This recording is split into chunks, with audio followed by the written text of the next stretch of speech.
মানুষের আশীর্বাদে অগ্নিকল্প আজ পূর্ণতা পেয়েছে। অগ্নিকল্পকে দেখেছি প্রতিষ্ঠা পরিস্থিতিতে মানুষের পাশে দাঁড়াতে, কখনো বানভাসী, কখনো দরিদ্র সীমার নিচে বসবাসকারী মানুষ, কখনো অসহায় মানুষ। বিভিন্ন রকম পরিস্থিতিতে মানুষের পাশে দাঁড়ায় অগ্নিকল্প।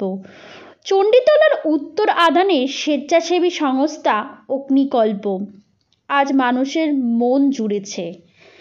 ৬৫টা থ্যালাসেমিয়া বাচ্চা আছে, তাদের কথা ভেবেই তারা রক্তদান শিবির করে থাকে, যাতে রক্তের যোগান তারা দিতে পারে। প্রত্যেক ৩ মাস অন্তর তারা এই ক্যাম্প করে, রক্তদান শিবির অনুষ্ঠান করে।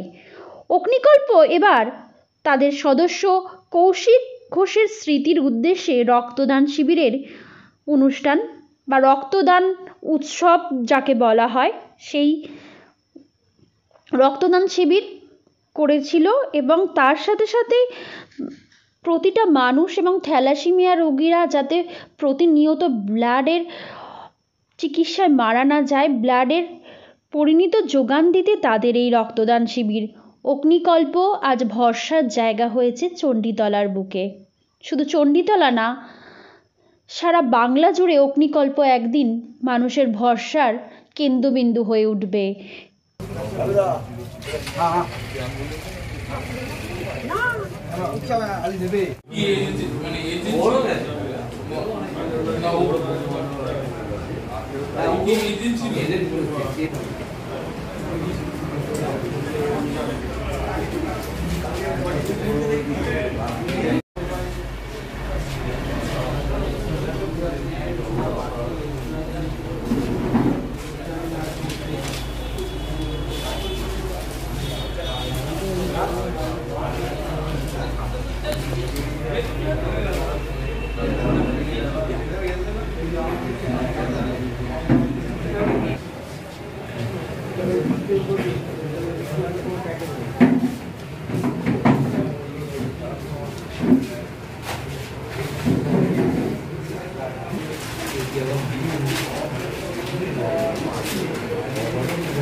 আমাদের সবসময় ঠিক আছে।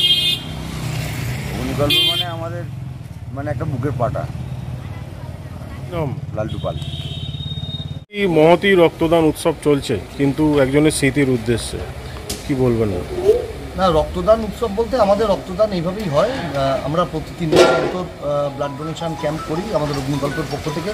যেহেতু আমাদের ৬৫টা থ্যালাসেমিয়া বাচ্চা রয়েছে যাদের ব্লাড ট্রান্সফিউশন এই ভিলেজ হেলথ কেয়ার থেকে হয় এবং তাদের রক্তের যোগানটা আমরা দিয়ে থাকি অগ্নিকল্পের তরফ থেকে। তো সেই কারণে আমাদের প্রত্যেক ৩ মাস অন্তর আমাদের ব্লাড ডোনেশন ক্যাম্প হয়।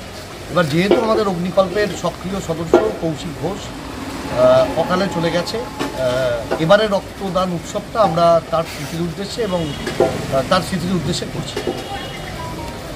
মানে এতগুলো থ্যালাসেমিয়া রোগীকে প্রত্যেক ৩ মাস অন্তরই? না, প্রত্যেক 3 মাস অন্তর রক্ত আমরা দান করি, কিন্তু এক একটি থ্যালাসেমিয়া রোগীর সপ্তাহে 2টো, কারোর সপ্তাহে 3টে বা কারোর 15 দিন অন্তর একটা, মানে মাসেতে প্রায় অন অ্যান অ্যাভারেজ প্রায় আমাদের 142 প্যাকেট বা 142 ইউনিট ব্লাড লাগে। এটা কিভাবে জোগাড় করেন? আমাদের ক্যাম্প থেকেই।